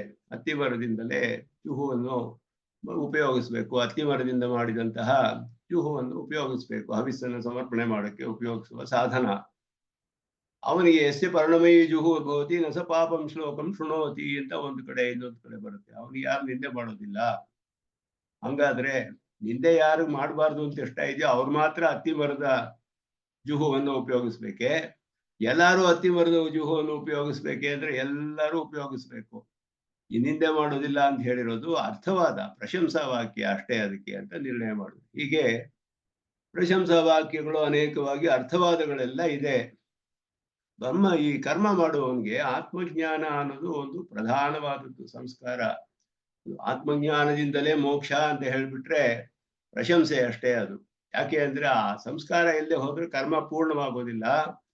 ಕರ್ಮವನ್ನು ಮಾಡುವವನಿಗೆ ಯಾವುದೋ ಕಾಲದಲ್ಲಿ ಸ್ವರ್ಗಕ್ಕೆ ಹೋಗಿ ಫಲ ಅನುಭವಿಸ್ಬೇಕು ಅಂದ್ರೆ ದೇಹಕ್ಕಿಂತ ಅತಿರಿಕ್ತನಾದ ಆತ್ಮ ಇದ್ದಾನೆ, ನಿತ್ಯನಾಗಿದ್ದಾನೆ ಅಂತ ತಿಳಿದೇ ಹೋದ್ರೆ ಆ ಕರ್ಮ ಮಾಡೋಕ್ಕಾಗೋದಿಲ್ಲ ಅವನು. ಹಾಗೆ ಜ್ಞಾನವಿರುವವನೇ ಕರ್ಮ ಮಾಡಿದ್ರೆ ಅವನಿಗೆ ಆ ಫಲ ಪ್ರಯೋಜನವಾಗುತ್ತೆ. ಮುಂದೆ ಅವನು ಹೋಗಿ ಅನುಭವಿಸಬಹುದು. ಆ ಜ್ಞಾನವೇ ಇಲ್ಲದೆ ಹೋದ್ರೆ ಹೇಗೆ ಮಾಡ್ತಾನೆ ಕರ್ಮವನ್ನ? ಆದ್ದರಿಂದ ಇದುವೇ ಮೋಕ್ಷ ಅಂತ ಯಾಕೆ ಹೇಳಿದೆ ಅಂದ್ರೆ ಆತ್ಮಜ್ಞಾನ, ಜೀವಾತ್ಮಜ್ಞಾನವೇ ಅಲ್ಲೆಲ್ಲ ಉಪದೇಶ ಮಾಡಿರೋದು. ಬ್ರಹ್ಮ ಬೇರೆ ಅಲ್ಲ, ಆತ್ಮ ಬೇರೆ ಅಲ್ಲ. ಪೂರ್ವಮೀಮಾಂಸಕರು ಬ್ರಹ್ಮನ್ನು ದೇವತೆಗಳನ್ನೇ ಒಪ್ಕೊಳ್ಳಲ್ಲ, ಪರಬ್ರಹ್ಮನ್ನ ಎಲ್ಲ ಒಪ್ಕೊಳ್ತಾರೆ. ದೇವತೆಯೂ ಇಲ್ಲ, ಪರಬ್ರಹ್ಮನೂ ಇಲ್ಲ. ಜೀವಾತ್ಮನೇ, ಬ್ರಹ್ಮವೇ ಜೀವಾತ್ಮನಾಗಿ ಆ ಜೀವಭಾವದಲ್ಲಿ ಇರೋದು ಅಂತ ಹೇಳಿದೆ. ಜೀವಾತ್ಮನಿಗೆ ಬ್ರಹ್ಮ ಅಂತ ಹೇಳಿದೆ ಅಲ್ಲಿ ಅಷ್ಟೇ. ಜೀವಾತ್ಮ ಜ್ಞಾನವೇ ಬೇಕಾಗಿರೋದು. ಆದರೆ ಅನೇಕ ಜೀವರನ್ನು ಒಪ್ಕೊಳ್ತಾರೆ. ನಿತ್ಯರಾದ ಅನಂತ ಜೀವಾತ್ಮರುಗಳಿದ್ದಾರೆ ಅಂತ ಒಪ್ಕೋತಾರೆ. ಜೀವನನ್ನು ಬಿಟ್ಟು ಬೇರೆ ಬ್ರಹ್ಮ ಅನ್ನೋನಿಲ್ಲ. ಬ್ರಹ್ಮ ಅಂತ ಹೇಳಿರೋ ಜೀವಾತ್ಮನ್ನೇ ಹೇಳಿದೆ ಅಂತ ಹೇಳ್ತಾರೆ. ಆದ್ದರಿಂದ ಬ್ರಹ್ಮಜ್ಞಾನ ಅನ್ನೋದು ಜೀವಾತ್ಮ ಜ್ಞಾನ. ಇದ್ಯಾಕೆ ಬೇಕು ಅಂದ್ರೆ ಸಂಸ್ಕಾರ ಉಂಟು ಮಾಡುತ್ತೆ ನಿಮಗೆ. ಸಂಸ್ಕಾರಗಳು ಆ ರೀತಿ ಉಂಟು ಮಾಡೋದು ಅನೇಕ ವಿಧಿಗಳು ಕಂಡು ಬರುತ್ತೆ. ಒಂದೊಂದು ಕಡೆ ಒಂದೊಂದು ರೀತಿಯಲ್ಲಿ ಹೇಳಿದೆ. ಪತ್ನಿ ಅವೇಕ್ಷಣ ಅಂತ ಹೇಳಿದೆ. ಪತ್ನಿಯನ್ನು ನೋಡ್ಬೇಕು, ನೋಡೋದ್ರಿಂದಲೇ ಒಂದು ಸಂಸ್ಕಾರ ಉಂಟಾಗುತ್ತೆ ಆ ದ್ರವ್ಯದಲ್ಲಿ ಅಂತ ಹೇಳಲ್ಪಟ್ಟಿದೆ. ನೋಡದೆ ಹೋದ್ರೆ ಆ ಸಂಸ್ಕಾರ ಇಲ್ಲದೆ ಮಾಡಿದ್ರೆ ಆ ಕರ್ಮ ಪೂರ್ಣವಾಗುವುದಿಲ್ಲ. ಈ ರೀತಿಯೆಲ್ಲ ಅನೇಕ ಸಂಸ್ಕಾರಗಳು ಹೇಳಲ್ಪಟ್ಟಿದೆ, ವಿಷಯಗಳು ವಿಧಿಸಲ್ಪಟ್ಟಿದೆ ಕರ್ಮಗಳಲ್ಲಿ. ಇದೆಲ್ಲ ಹೇಗೆ ವಿಧಿಸಿದೆಯೋ ಹಾಗೆ ಮಾಡಬೇಕು. ಇಲ್ಲಿ ಕರ್ಮಜ್ಞಾನಪೂರ್ವಕ ಆತ್ಮಜ್ಞಾನಪೂರ್ವಕವಾಗಿಯೇ ಕರ್ಮವನ್ನು ಮಾಡಬೇಕು ಅಂತ ಹೇಳಿದೆ. ಆದ್ದರಿಂದ ಅವನು ಆ ಜ್ಞಾನವನ್ನ ಪಡೆದುಕೊಳ್ಬೇಕು. ಪ್ರಶಂಸೆ ಮಾಡುತ್ತೆ ಉಪನಿಷತ್ತಿನ ಮೋಕ್ಷ ಹೇಳುವ ಎಲ್ಲ ಶ್ರುತಿಗಳು ಅಷ್ಟೇ ಅನ್ನೋದು ಪೂರ್ವ ಪಕ್ಷ. ಇಲ್ಲಿ ಪುರುಷಾರ್ಥವಾದವು ಅರ್ಥವಾದ. ಯಾಕೆ ಅಂದ್ರೆ ಅದು ಕರ್ಮಕ್ಕೆ ಶೇಷವಾಗೋಯ್ತು. ವ್ರೀಹಿಯ ಪ್ರೋಕ್ಷಣ ಹೇಗೆ ವ್ರೀಹಿಯಲ್ಲಿ ಒಂದು ಸಂಸ್ಕಾರ ಉಂಟು ಮಾಡೋದ್ರ ಮೂಲಕ ಆ ಕರ್ಮಕ್ಕೆ ಶೇಷವಾಗುತ್ತೋ, ಕರ್ಮದ ಪ್ರಯುಕ್ತವಾಗಿದೆ ಅದು. ಶೇಷಃ ಪರಾರ್ಥತ್ವ ಆತಂತ ಜೈಮಿನಿ ಸೂತ್ರ. ಪರಾರ್ಥವಾಗಿರೋದು ಶೇಷ, ಕರ್ಮಕ್ಕೋಸ್ಕರ ಯಾವುದಿದೆಯೋ ಅದೆಲ್ಲ ಕರ್ಮಕ್ಕೆ ಶೇಷಭೂತವಾಗುತ್ತೆ. ವ್ರೀಹಿ ಇರೋದು ಕರ್ಮಕ್ಕೋಸ್ಕರವೇ. ಆ ವ್ರೀಹಿಯ ಪ್ರೋಕ್ಷಣೆ ಮಾಡಿ ಅದರಲ್ಲಿ ಒಂದು ಸಂಸ್ಕಾರ ಉಂಟು ಮಾಡೋದು ಕರ್ಮಕ್ಕೋಸ್ಕರವೇ. ಇದೆಲ್ಲ ಅದಕ್ಕೆ ಶೇಷವಾಯಿತು. ಇದೇ ರೀತಿ ಆ ಕರ್ತ ಆದ ಜೀವಾತ್ಮನ ತನ್ನ ಜ್ಞಾನದ ಮೂಲಕ ಅವನು ಮಾಡಬೇಕು ಅಂತ ಇರೋದ್ರಿಂದ ಆ ಜ್ಞಾನವು ಅವನಿಗೆ ಒಂದು ಸಂಸ್ಕಾರವನ್ನು ಉಂಟು ಮಾಡೋದ್ರಿಂದ ಅದು ಕರ್ಮಕ್ಕೆ ಶೇಷವಾಗಿ ಹೋಗುತ್ತೆ. ಆದ್ದರಿಂದ ಈ ಉಪಾಸನೆ ಅಂತೆಲ್ಲ ಹೇಳಿರೋದೆಲ್ಲ ಕರ್ಮಕ್ಕೆ ಅಂಗ ಅಂತ ಇವರು ವಾದ ಮಾಡ್ತಾರೆ. ಕರ್ಮವೇ ಪ್ರಧಾನ, ಉಪಾಸನೆ ಅನ್ನೋದು ಕರ್ಮಕ್ಕೆ ಅಂಗವಾಗಬೇಕು ಅಂತ ಹೇಳ್ತಾರೆ. ಶೇಷತ್ವಾತ್, ಶೇಷವಾದ್ದರಿಂದ ಪುರುಷಾರ್ಥವಾದ ಉಪಾಸನೆಯೇ ಪ್ರಧಾನ, ಅದರಿಂದಲೇ ಪುರುಷಾರ್ಥ ಅಂತ ಹೇಳಿರೋದು ಬರೀ ಅರ್ಥವಾದವಾಗುತ್ತೆ ಅಂತ ಹೇಳ್ತಾರೆ. ಯಥಾ ಅನ್ಯೇಷು, ಈ ರೀತಿ ಅನೇಕ ಉದಾಹರಣೆಗಳಿದೆ, ಬೇರೆ ಕಡೆಯಲ್ಲಿ ನೋಡ್ಬಹುದು ಪೂರ್ವಮೀಮಾಂಸೆಯಲ್ಲಿ ಅಂತ ಜೈಮಿನಿಗಳ ಅಭಿಪ್ರಾಯ. ನೈತದೇವಂ, ಇದು ಪೂರ್ವ ಪಕ್ಷ ಹೇಳ್ತಾರೆ ಇಲ್ಲಿ ಭಾಷಿಕಾರರು. ಯತ್ ನೈತದೇವಂ ಯತ್ ವಿದ್ಯಾತಃ ಪುರುಷಾರ್ಥ ಅವಾಪ್ತಿ ಶಬ್ದಾಬ್ದವಗಮ್ಯತೆ ಇತಿ. ನೀವೇನು ಹೇಳಿದ್ರು ಪುರುಷಾರ್ಥ ಅತಃಶಬ್ದಾತ್ ಅಂತ ಹೇಳಿದ್ರಲ್ಲ, ಅದು ಸರಿ ಇಲ್ಲ. ಪುರುಷಾರ್ಥ ಅವಾಪ್ತಿ ಶಬ್ದಾತ್ ಇತಿ ಯತ್ ವಿದ್ಯಾತಃ ಪುರುಷಾರ್ಥ ಅವಾಪ್ತಿ ಇತಿ ಉಕ್ತಃ ತತ್ ನೈತದೇವಂ, ಅದು ಹಾಗಲ್ಲ ಅಂತ ಹೇಳಿದ್ರು. ನಹಿ ಏಷಃ ಬ್ರಹ್ಮವಿದಾಪ್ನೋತಿ ಪರಂ ಇತ್ಯಾದಿ ಶಬ್ದಃ ವೇದನಾತ್ ಪುರುಷಾರ್ಥ ಅವಾಪ್ತಿಂ ಅವಗಮಯತಿ. ಬ್ರಹ್ಮವಿದಾಪ್ನಿ ಪರಂ ಅಂತ ಹೇಳೋದು ಉಪಾಸನೆಯ ಮೂಲಕವೇ ಪುರುಷಾರ್ಥ ಅನ್ನೋದನ್ನು ತಿಳಿಸೋದಿಲ್ಲ. ಇದು ಯಾಕೆ ಅಂದ್ರೆ ಕರ್ಮಸು ಕರ್ತೃಭೂತಸ್ಯ ಆತ್ಮನಃ, ಕರ್ಮಗಳಲ್ಲಿ ಕರ್ತ ಆದಂತಹ ಜೀವಾತ್ಮನಿಗೆ ಅವನ ಯಾಥಾತ್ಮ್ಯ ವೇದನ ಪ್ರತಿಪಾದನ ಪರತ್ವಾತ್, ಅವನ ಯಾಥಾತ್ಮ್ಯವನ್ನು ತಿಳಿದುಕೊಳ್ಬೇಕು ಅನ್ನೋದನ್ನ ಇಲ್ಲಿ ಪ್ರತಿಪಾದಿಸ್ತಾ ಇದೆ. ಬ್ರಹ್ಮವಿದಾಪ್ನೋತಿ ಪರಂ, ಬ್ರಹ್ಮ ಜೀವಾತ್ಮನ ಹೇಳ್ತಾ ಇದೆ, ತನ್ನ ಯಾಥಾತ್ಮ್ಯ ಜ್ಞಾನದೊಡನೆ ಮಾಡಬೇಕು ಅಂತ ಹೇಳ್ತಾ ಇದೆ ಈ ವಾಕ್ಯ ಅನ್ನೋದು ಪೂರ್ವ ಪಕ್ಷ. ಆದ್ದರಿಂದ ಅತಃ ಕರ್ತುಃ ಸಂಸ್ಕಾರ ದ್ವಾರೇಣ, ಆ ಜೀವಾತ್ಮ ಕರ್ತಾದ ಜೀವಾತ್ಮನಲ್ಲಿ ಒಂದು ಸಂಸ್ಕಾರವನ್ನು ಉಂಟು ಮಾಡುತ್ತೆ. ಅದು ಅದರ ಮೂಲಕ ವಿದ್ಯಾಯ ಉಪಾಸನೆ ವೇದನ ಅಂತ ಏನು ಹೇಳಿದ್ಯೋ ಅದು ಕ್ರತುಶೇಷತ್ವಾತ್, ಕ್ರತುಶೇಷತ್ವಾತ್ ಅತ್ರ ಕ್ರತುವಿಗೆ ಶೇಷವಾಗಿ ಹೋಗ್ಬಿಡುತ್ತೆ ಕರ್ಮಕ್ಕೆ. ಆದ್ದರಿಂದ ಇಲ್ಲಿ ಫಲಶ್ರುತಿ ಅರ್ಥವಾದ ಮಾತ್ರಂ. ಇಲ್ಲಿ ಹೇಳಿರುವ ಫಲಶ್ರುತಿಯು ಬರೀ ಅರ್ಥವಾದ ಅಂತ ತಿಳಿದುಕೊಳ್ಬೇಕು. ಇದು ವಿಧಿ ಅಲ್ಲ. ಫಲಶ್ರುತಿ ಅನ್ನೋದು ಫಲವನ್ನು ವಿಧಿಸಿಲ್ಲ ಇಲ್ಲಿ, ಫಲವು ಅರ್ಥವಾದ ಅಷ್ಟೇ. ಜ್ಞಾನವೇ ಇಲ್ಲಿ ವಿಧಿಸಿರೋದು. ಜ್ಞಾನವು ಅವನಿಗೆ ಸಂಸ್ಕಾರ ಉಂಟು ಮಾಡೋದ್ರಿಂದ ಅದು ಬೇಕು ಅವನಿಗೆ, ಅದರಿಂದ ಫಲ ಅಂತ ಹೇಳಿರೋದು ಅರ್ಥವಾದ ಅಂತ ಇಲ್ಲಿ. ಯಥಾ ಅನ್ಯೇಷು ದ್ರವ್ಯಾದಿಷು, ಈ ಜೈಮಿನಿ ರಾಜ್ಯ ದ್ರವ್ಯ ಗುಣ ಸಂಸ್ಕಾರ ಕರ್ಮ ಇದೆಲ್ಲ ಹೇಳಲ್ಪಟ್ಟಿದೆ. ದ್ರವ್ಯ ಗುಣ ಕರ್ಮ ಸಂಸ್ಕಾರ ಇದ್ರುಗಳಲ್ಲಿ ಮುಂದೆ ಸೂತ್ರವನ್ನು ಹೇಳ್ತಾರೆ ಇಲ್ಲಿ ಭಾಷಿಕಾರರು, ಇಲ್ಲೇ ಬರುತ್ತೆ. ತದುಕ್ತಂ ದ್ರವ್ಯ ಗುಣ ದ್ರವ್ಯ ಸಂಸ್ಕಾರ ಕರ್ಮಸು ಪರಾರ್ಥತ್ವಾತ್ ಫಲಶ್ರುತಿ ಅರ್ಥವಾದ ಸ್ಯಾತ್. ಜೈಮಿನಿ ಸೂತ್ರ ಇದು. ದ್ರವ್ಯ ಗುಣ ಸಂಸ್ಕಾರ ಕರ್ಮ ಇವುಗಳಲ್ಲೆಲ್ಲ ಸಂಸ್ಕಾರವು ಪರಾರ್ಥ, ದ್ರವ್ಯವೂ ಪರಾರ್ಥ, ಕರ್ಮಗಳು ಪರಾರ್ಥವಾಗಿರುತ್ತೆ. ಎಲ್ಲ ಅಂಗಗಳು ಅಂಗವಾದ ಕರ್ಮಗಳಿರುತ್ತೆ. ಪ್ರಯಾಜಾದಿಗಳು 5 ಅಂಗಗಳಿದೆ. ಪ್ರಯಾಜ ಮೊದಲಾದದ್ದು ಪಂಚ ಪ್ರಯಾಜಗಳು ಹೇಳಲ್ಪಟ್ಟಿವೆ. ಪ್ರಯಾಜ ಅನುಯಾಜ ಇದೆಲ್ಲ. ಪ್ರಯಾಜ ಅಂದ್ರೆ ಯಾಗಕ್ಕೆ ಮೊದಲು ಮಾಡೋದು, ಅನುಯಾಜ ಅಂದ್ರೆ ಯಾಗವಾದ್ಮೇಲೆ ಮಾಡೋದು. ಇದೆಲ್ಲ ಅಂಗವಾದ ಕರ್ಮಗಳೆಲ್ಲ ಅನೇಕ ಕಡೆ ಹೇಳಲ್ಪಟ್ಟಿದೆ ಇದೆಲ್ಲ. ಹಾಗೆಯೇ ದರ್ಶಪೂರ್ಣ ಮಾಸಗಳಿಗೆ 3 ಅಂಗಗಳು ಹೇಳಲ್ಪಟ್ಟಿದೆ. ಇದೆಲ್ಲ ಪರಾರ್ಥತ್ವಾದ, ಇದೆಲ್ಲ ಕ್ರತುವಿನ ಪ್ರಯೋಜನಕ್ಕೋಸ್ಕರ ಇರೋದು, ಉಪಕಾರವಾಗಿ ಮಾಡುತ್ತೆ ಅದೆಲ್ಲ ಅಂಗವಾಗಿ.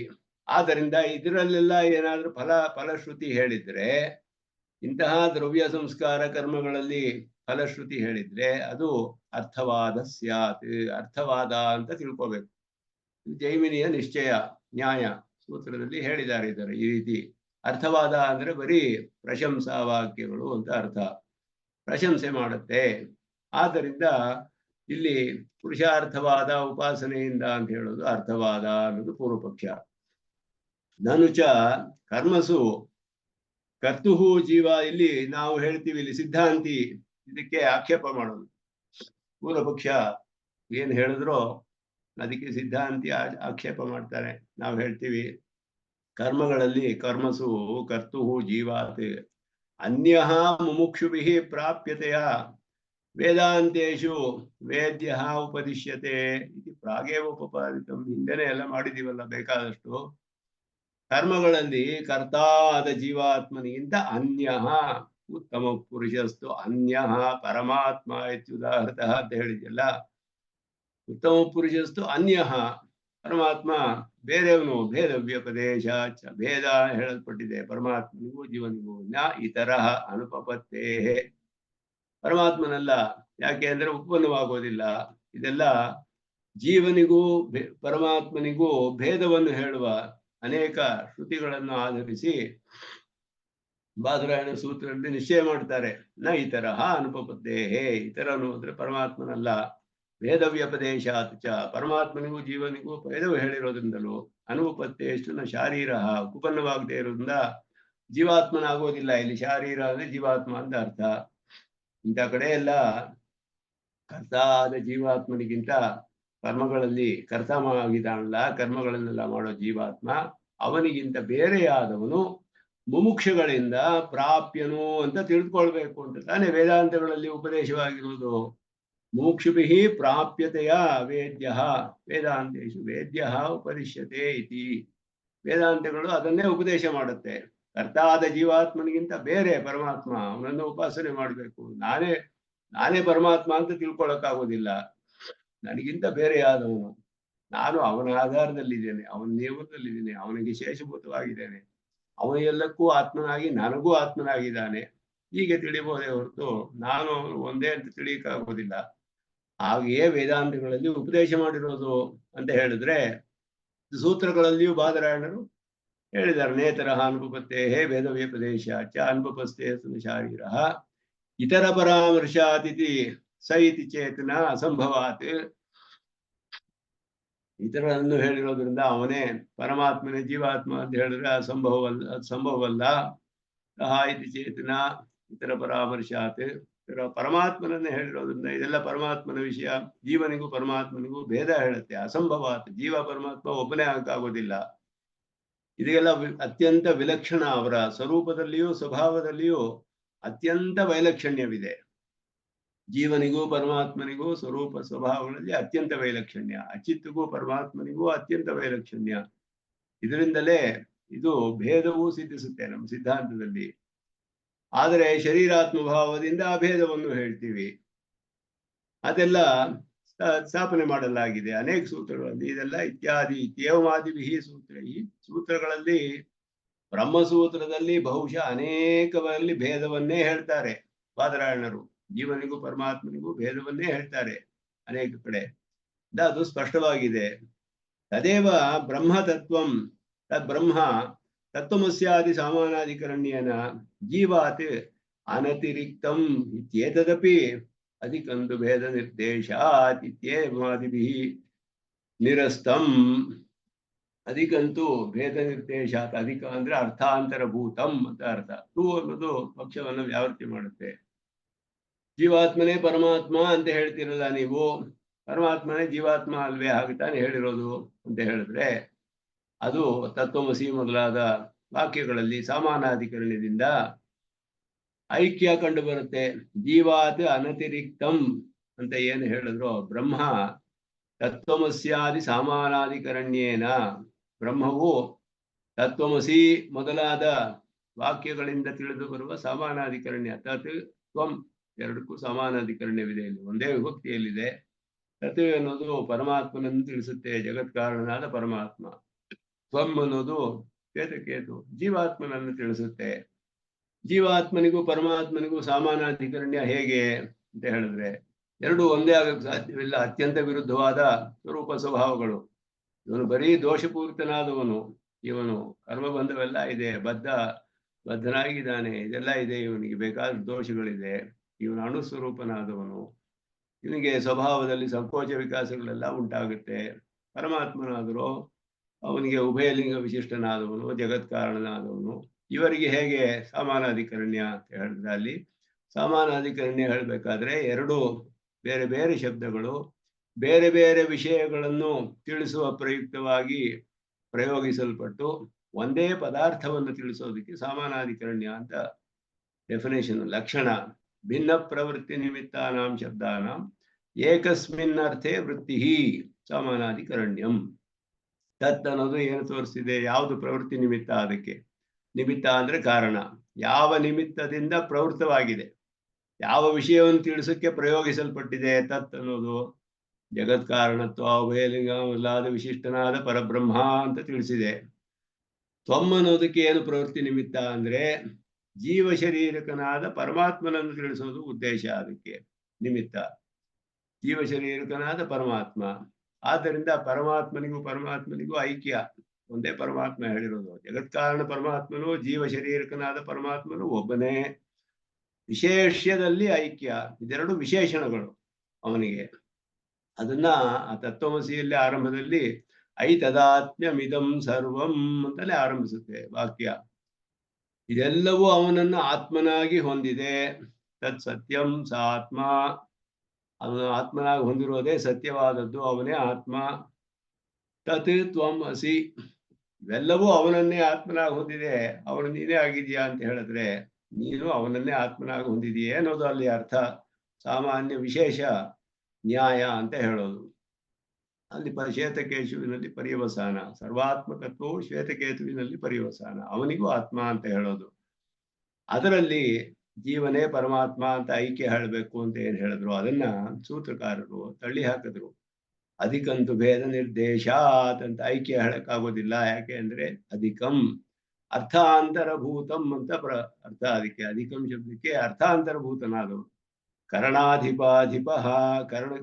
ಕರ್ಣ ಇಂದ್ರಿಯಗಳಿಗಿಂತ ಅಧಿಪನಾದ ಜೀವಾತ್ಮನಿಗೂ ಅಧಿಪನಾದವನು.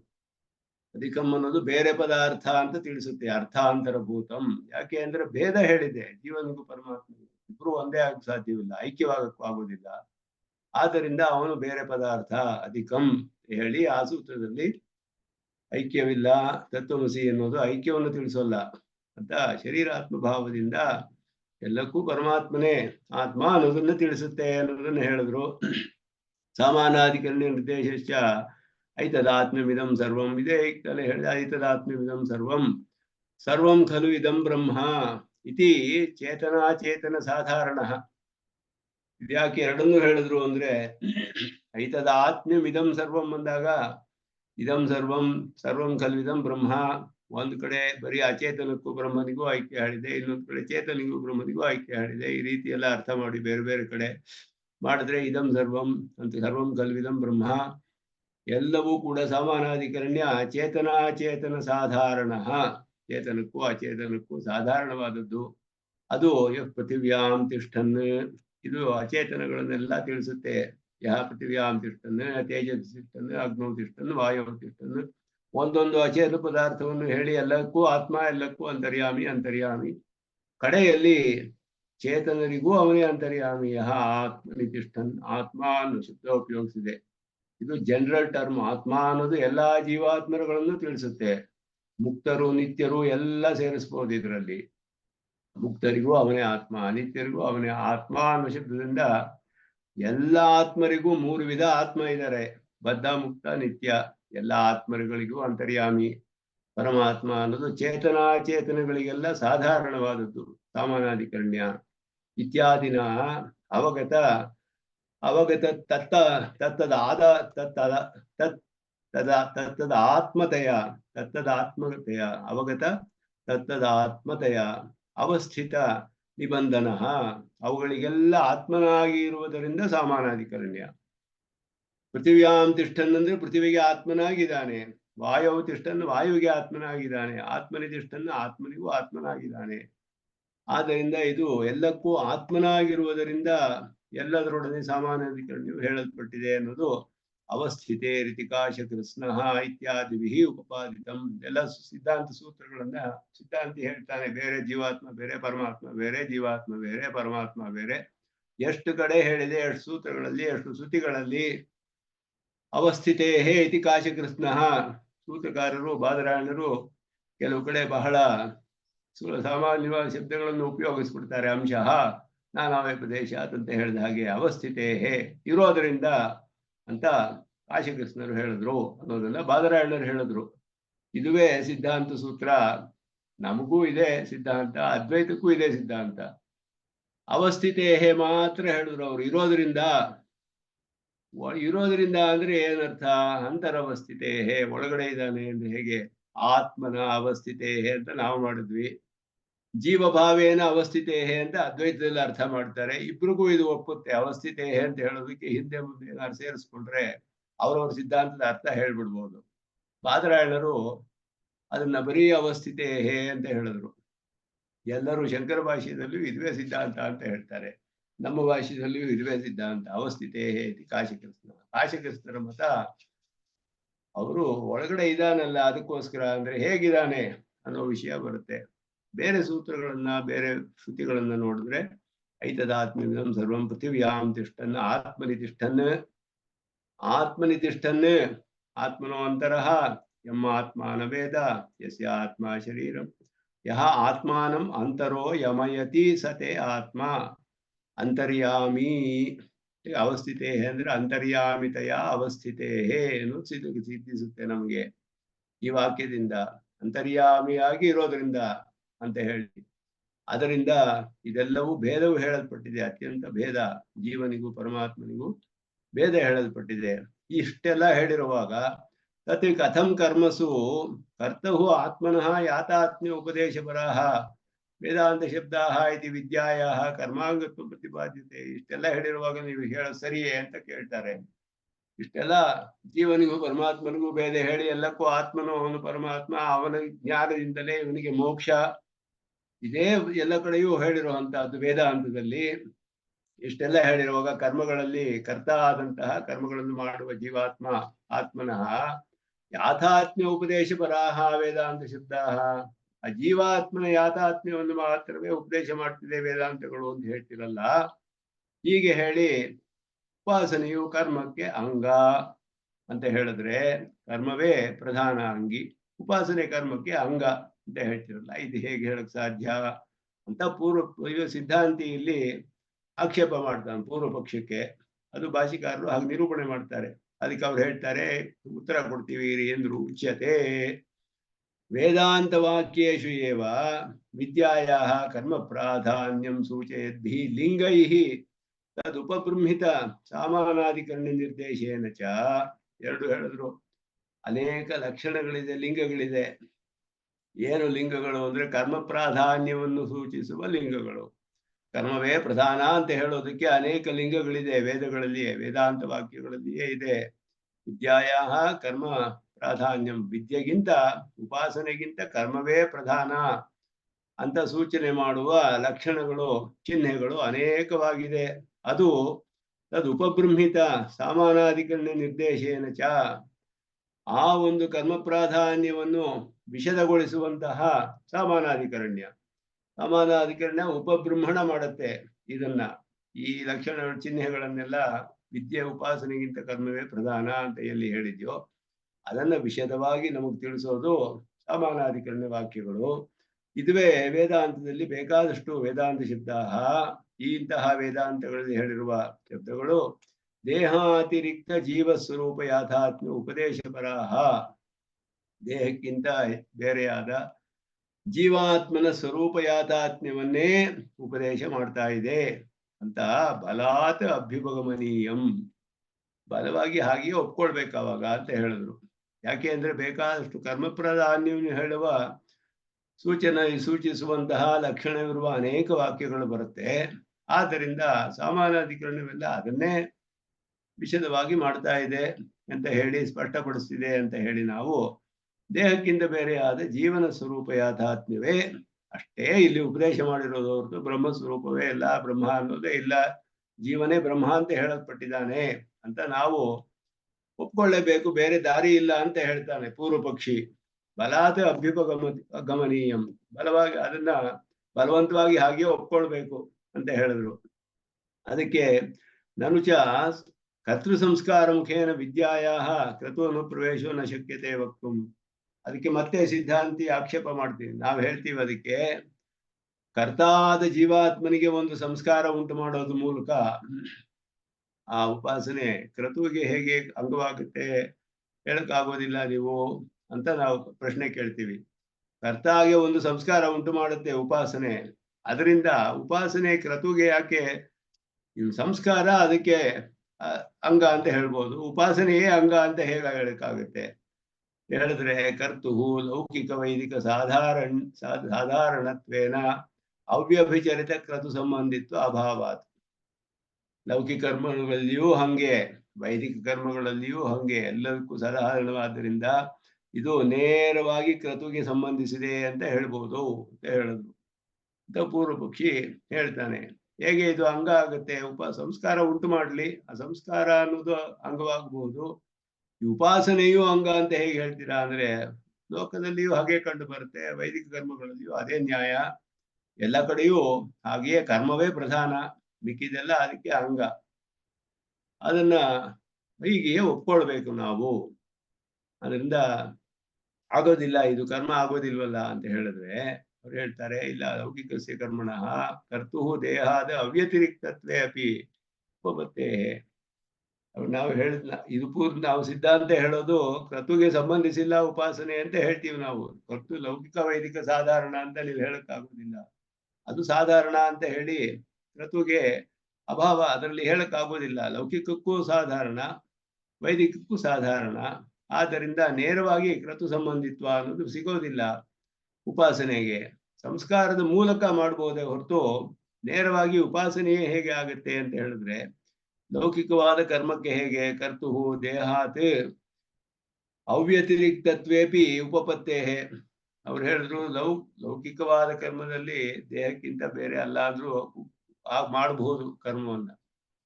ಸಿದ್ಧಾಂತಿ ಹೇಳೋದು ಎರಡಕ್ಕೂ ಒಂದೇ ನ್ಯಾಯ ಹೇಳಬೇಕು ಅಂತ ನಾವು ವಾದ ಮಾಡ್ತೀವಿ. ಅಲ್ಲಿ ಲೌಕಿಕ ಮತ್ತು ವೈದಿಕ ಕರ್ಮಗಳಲ್ಲಿ ಒಂದೇ ನ್ಯಾಯ ತಾನೇ ಹೇಳಬೇಕು.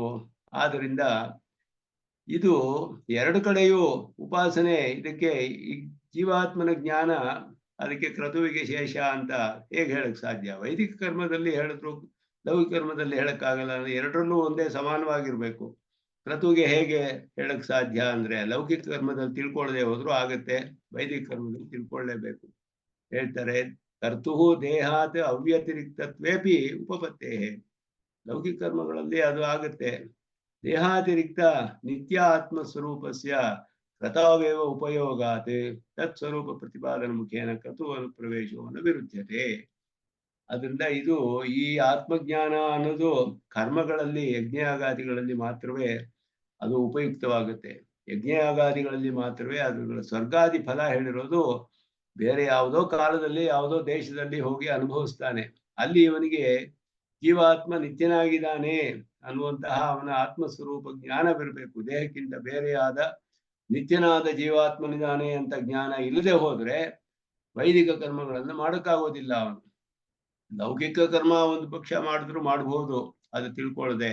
ಆದರೆ ವೈದಿಕ ಕರ್ಮಗಳಲ್ಲಿ ಅದು ಬೇಕೇ ಬೇಕು. ಆದ್ದರಿಂದ ವೈದಿಕ ಕರ್ಮಗಳಿಗೆ ಅದು ಅಂಗವಾಗಿಯೇ ಆಗುತ್ತೆ, ಉಪಾಸನೆಯು ಅಂಗವಾಗಿಬಿಡುತ್ತೆ ಕರ್ಮಕ್ಕೆ ಅನ್ನೋದು ಪೂರ್ವ ಪಕ್ಷ.